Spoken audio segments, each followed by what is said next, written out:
Students, आज का हमारा जो टॉपिक है वो है draw the structure of cyclic compound. तो है ना, हम सबसे पहले जानेंगे यहाँ पर कि जो साइक्लिक कंपाउंड्स होते हैं उनका स्ट्रक्चर हमको कैसे बनाते हैं ना। तो यहाँ पर हम सबसे पहले जान लेते हैं कि कार्बन जो होता है, वो 6 नंबर शो करता है। आपको पता है कार्बन का एटॉमिक नंबर होता है 6, ठीक है। और उसके जो के शेल में इलेक्ट्रॉन्स होते हैं 2 होते हैं और एल शेल में होते हैं 4।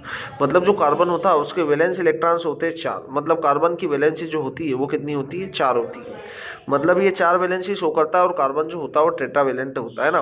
तो अब आपको जब साइक्लिक स्ट्रक्चर बनाना है, जैसे कि हमारे पास एग्जांपल है ना।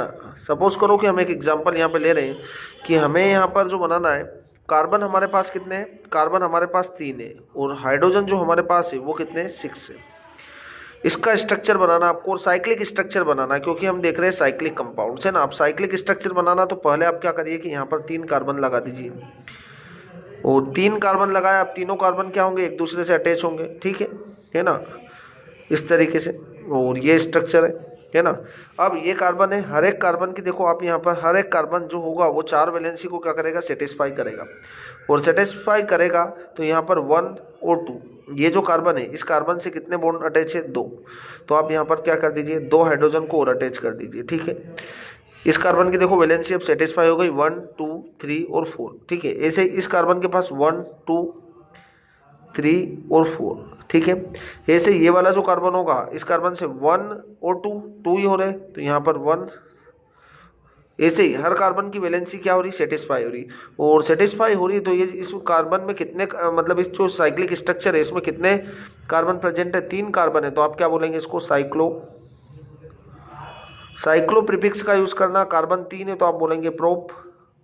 और जब सभी सिंगल बॉन्ड से अटैच है तो आप क्या यूज करेंगे? इन। हम इस टाइप से क्या बोलेंगे? इसको साइक्लोप्रोपेन बोलेंगे, ठीक है। अगला स्ट्रक्चर हम देखते हैं यहाँ पर कि C4 बना लें हम। अब क्या ले लें? C4 और H8। अब कार्बन आपके पास कितने? कार्बन आपके पास 4 है, ठीक है। ये 4 कार्बन बनाए हमने। चारों कार्बन को आप सिंगली बॉन्डेड अटैच कर दीजिए, है ना। और यहाँ पर क्या कर दीजिए? एक एक हाइड्रोजन जोड़ देंगे, ठीक है। क्योंकि आपको पता है इस कार्बन के साथ 1 और 2 वैलेंसी सेटिस्फाई हो रही थी, तो हमने क्या करें यहाँ पर इसकी 2 वैलेंसी और रिमेनिंग वैलेंसी को सेटिस्फाई करने के लिए 2 हाइड्रोजन को अटैच कर दिया। 1 2 3 और 4, ठीक है। इस टाइप से 1 2 3 और 4। तो आप क्या करेंगे इस तरीके से 1 2 3 और 4। हमको यहाँ पर 4 कार्बन दिख रहे हैं और हाइड्रोजन जो दिख रहे हैं वो 8 दिख रहे हैं, है ना। अब कार्बन 4 है तो आप क्या यूज करेंगे यहाँ पर? साइक्लो। तो साइक्लिक कंपाउंड के लिए यूज करेंगे जो प्रीफिक्स है। और 4 कार्बन के लिए अपन ब्यूट का यूज करते हैं, साइक्लो ब्यूट हो जाएगा। सभी सिंगल बॉन्ड से अटैच है तो आप एन का यूज करेंगे। आपने हाइड्रोकार्बन वाला लेक्चर नहीं देखा है तो वो भी देख सकते हैं आप।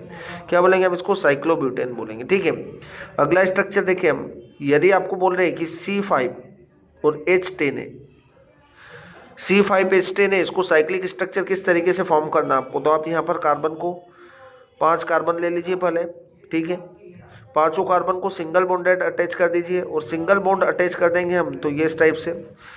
अब यहाँ पर जब सिंगल बॉन्ड अटैच करा है तो आपके पास हाइड्रोजन 10 है टोटल, 1 2 3 4, ठीक है। 1 2 3 और 4, ठीक है। इस तरीके से आप हाइड्रोजन को अटैच करते जाइए 1 2 3 और 4, 1 2 3 और 4, 1 2 3 और 4। इस तरीके से आप क्या करेंगे? साइक्लिक स्ट्रक्चर बना पाएंगे। अब कार्बन हमको यहाँ 5 दिख रहे हैं, साइक्लो का यूज करना आपको, क्योंकि स्ट्रक्चर जो है वो साइक्लिक है तो साइक्लो प्रीफिक्स का यूज करना साइक्लो। 5 कार्बन के लिए होगा पेंट और आपको यूज करना एन, क्योंकि सभी सिंगल बॉन्डली अटैच्ड है, ठीक है। तो ये होगा साइक्लोपेंटेन। इसी तरीके से यदि हमारे पास होगा C6H12, ठीक है। अब आपके पास कार्बन कितने? 6, 1 2 3 4 5 और ये हुआ 6, ठीक है। सभी सिंगल बॉन्ड से अटैच कर दीजिए आप, है ना।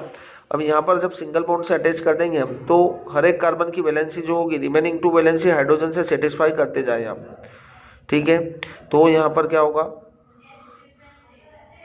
इस तरीके से आप यहाँ पर अटैच कर देंगे हाइड्रोजन, ठीक है। तो यहाँ पर हमारे पास जो होगा 6 कार्बन है तो हम क्या करेंगे यहाँ पर? साइक्लोहेक्सेन। क्या होगा? साइक्लोहेक्सेन। तो इस तरीके से आप क्या करेंगे? साइक्लिक स्ट्रक्चर बना सकेंगे, है ना। ऐसा भी हो सकता है कि हमारे पास यहाँ पर हमको ये बोला हो कि C6 है आपके पास। अब देखो C6 है और H, अभी यहाँ पर देखो आप H कितने थे? हमारे पास 12 थे। अब मैं बोल रहा हूँ कि C6 है और H6 है, तो अगला एग्जाम्पल ले लेते हैं हम, C6 और H6। अब आप अब की बार जो है आपके पास C भी 6 है और हाइड्रोजन भी आपके पास कितने हैं? 6 है। तो यहाँ पर आपको क्या करना है, इसका स्ट्रक्चर बनाना। तो पहले आप क्या करिए, 6 कार्बन को बना दीजिए, 1 2 3 4 5 और 6, ठीक है। यहाँ पर सभी को आप सिंगल बॉन्ड से अटैच कर दीजिए, और सिंगल बॉन्ड से अटैच करेंगे तो हाइड्रोजन हमको कितने अटैच करना, 6 ही हाइड्रोजन है। तो पहले तो आप हर एक हाइड्रोजन को अटैच कर दीजिए एक कार्बन से, ठीक है। ये आपने अटैच किया है यहाँ पर। अब बताओ मुझे कि हर एक कार्बन की जो 4 वैलेंसी को हमको सेटिस्फाई करना है, 1 2 और 3। इस कार्बन के लिए 3 ही बॉन्ड फॉर्म कर रहा है, 1 2 3। तो आप क्या करिए, एक डबल बॉन्ड लगा दीजिए। यहाँ भी लगा सकते हैं, यहाँ पर भी लगा सकते हैं, किस साइड भी लगा सकते हैं, ठीक है। और जहाँ पर बॉन्ड लगा रहे उधर से ही आप गिनती स्टार्ट कर दीजिए, उधर के कार्बन लीजिए। ऐसा नहीं कि आप बॉन्ड यहाँ पर लगा रहे डबल बॉन्ड और नंबरिंग इधर से ले रहे आप, है ना। आपको नंबरिंग किधर से करना, इधर के कार्बन की तरफ से ही करना। चलो अब एक कार्बन है ना, कार्बन की एक वैलेंसी 1 2 3 और 4 कंप्लीट हो रहा है, 1 2 3। अब इसकी वैलेंसी देखो अनसेटिस्फाई है, तो आप ऐसा नहीं करेंगे, 1 2 और 3 है ना, तो आप ऐसा नहीं करेंगे कि यहाँ पर डबल बॉन्ड लगा देंगे। यहाँ पर यदि डबल बॉन्ड लगाएंगे तो ये जो कार्बन है इसकी वैलेंसी कितना हो जाएगी, 5 हो जाएगी। तो हमको यहाँ पर डबल बॉन्ड नहीं लगाना, हमको डबल बॉन्ड कहाँ पर लगाना है, यहाँ पर लगाना। 1 2 3, ठीक है, ये हो गया 4, ठीक है। 1 2 3 4, इसकी भी वैलेंसी सेटिस्फाई हो रही है। अब 1 2 3, तो आपको यहाँ पे डबल बॉन्ड नहीं लगाना, आपको डबल बॉन्ड कहाँ पे लगाना है, यहाँ पे लगाना, ठीक है। यहाँ पे लगाएंगे तो क्या हो जाएगा, 1 2 3 4, दोनों कार्बन की वैलेंसी सेटिस्फाई हो रही है ना। इसको आप ऐसे भी बनाते हैं, क्या बोलते हैं आप इसको, बेंजीन बोलते हैं। क्या बोलते हैं, बेंजीन, है ना। हम इसको बेंजीन भी बोलते हैं, इसका नाम होता है बेंजीन, ठीक है। ये हमारे पास होता है बेंजीन। तो इस तरीके से आप क्या कर सकते हैं, किसी भी कंपाउंड का साइक्लिक स्ट्रक्चर फॉर्म कर सकते हैं ना। यहाँ पर हमने साइक्लोप्रोपेन का स्ट्रक्चर देखा, साइक्लोब्यूटेन, साइक्लोपेंटेन, साइक्लोहेक्सेन। ऐसा भी हो सकता है कि ये तो हमारे पास बेंजीन होता है ना, अब हमारे पास ऐसा भी हो सकता है कि C7 हो और H14 हो जाए। अब C7 और H14 होगा तो क्या करेंगे, हम कार्बन को साथ अटैच कर देंगे, ठीक है। ये है 1 2 3 4 5 6 7, सभी को आप अटैच कर दीजिए। सभी को अटैच कर देंगे हम तो क्या बनेगा हमारे पास, देखो हर एक कार्बन की 2 वैलेंसी जो है वो अनसेटिस्फाई है, तो हम यहाँ पर 2 हाइड्रोजन को अटैच कर दे, 1 2 3 4, 1 2 3 4, 1 2 3 4। इस टाइप से आप क्या करते जाएंगे, 2 हाइड्रोजन हर एक कार्बन के साथ अटैच करते जाएंगे, और अटैच करते जाएंगे तो हमारे पास एक साइक्लिक स्ट्रक्चर फॉर्म होगा, जिसको हम क्या बोलेंगे, साइक्लोहेप्टेन। क्या बोल देंगे, साइक्लोहेप्टेन। तो इस तरीके से आप क्या करेंगे, किसी भी साइक्लिक कंपाउंड का स्ट्रक्चर फॉर्म कर पाएंगे। ओके, ठीक है दोस्तों, ओके।